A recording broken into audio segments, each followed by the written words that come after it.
Well, the video games would be a part of this. So, you know, what just recently passed in California last month would allow for the video game revenue to come in. And I've read that EA Sports is just waiting for the green light to reintroduce the games. Interestingly, they have not been made since 2014.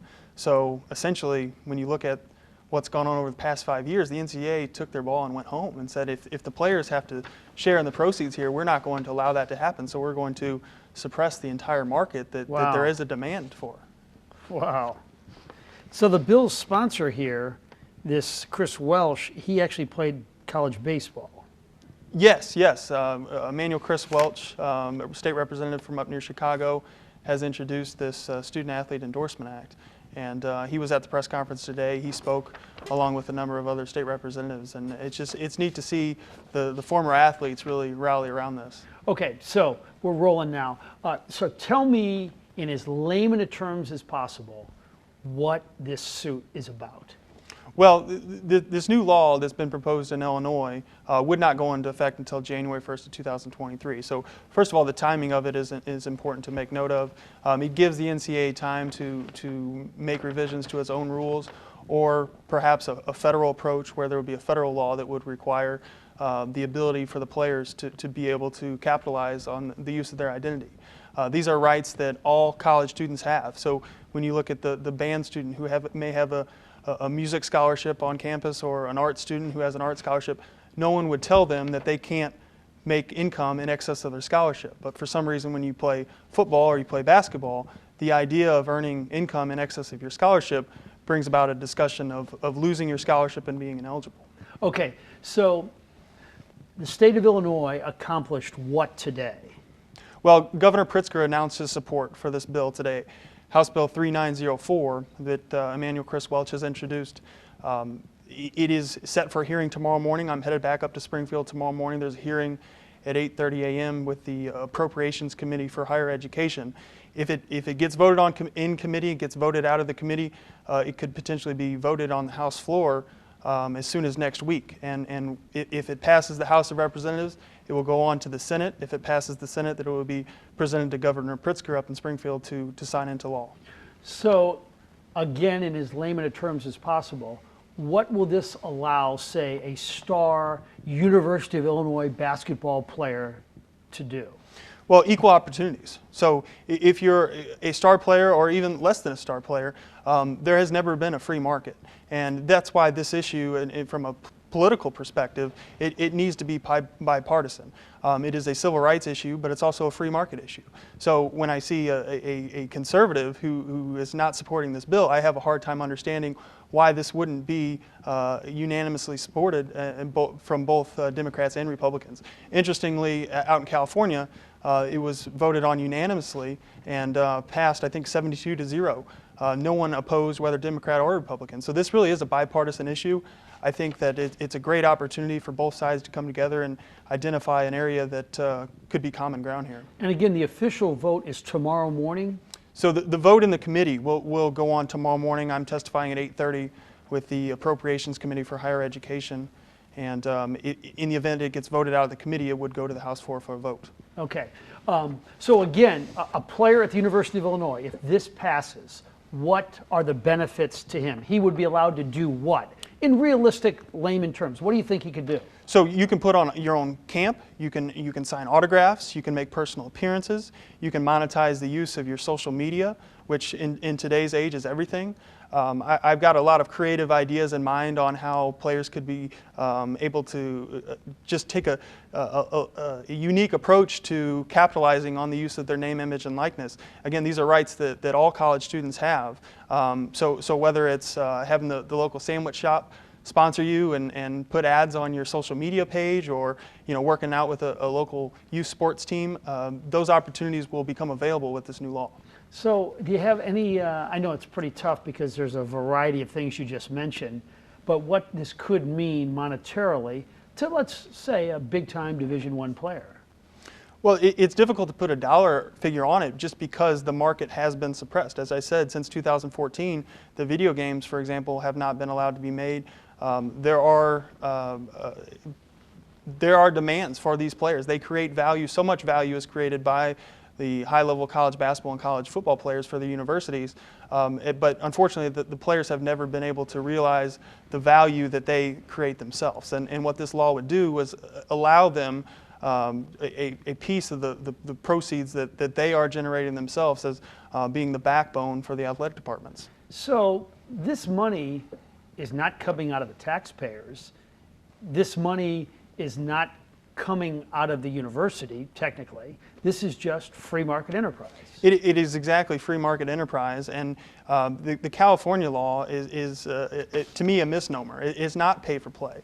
No one is asking that the universities pay anything here. It's just remove the restrictions. Remove the restrictions so that the college athletes can be treated like every other student on campus. The NCAA and the universities insist that they're student athletes. Well, let's look at what other students are able to do. No one is telling the art student that they can't sell the painting. No one's telling the band student that they can't participate in a concert.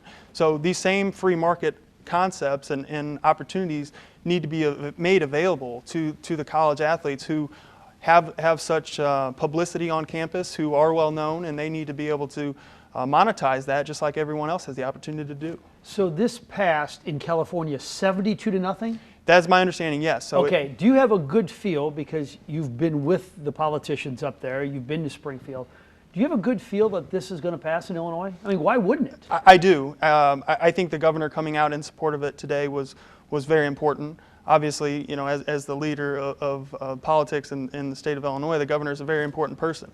It was neat to see today in his office to see the lawmakers gather around and people from all different backgrounds that have different reasons to support this. Yes, I very much believe it will become law in the state of Illinois. Now, it's not going to go into effect until 2023, which will give the NCAA time to change its rules. However, in the event that the rules are not changed, citizens both now in the state of California and assuming Illinois passes, state citizens in Illinois will have the same opportunities to monetize the use of their name, image, and likeness. So let's discuss that.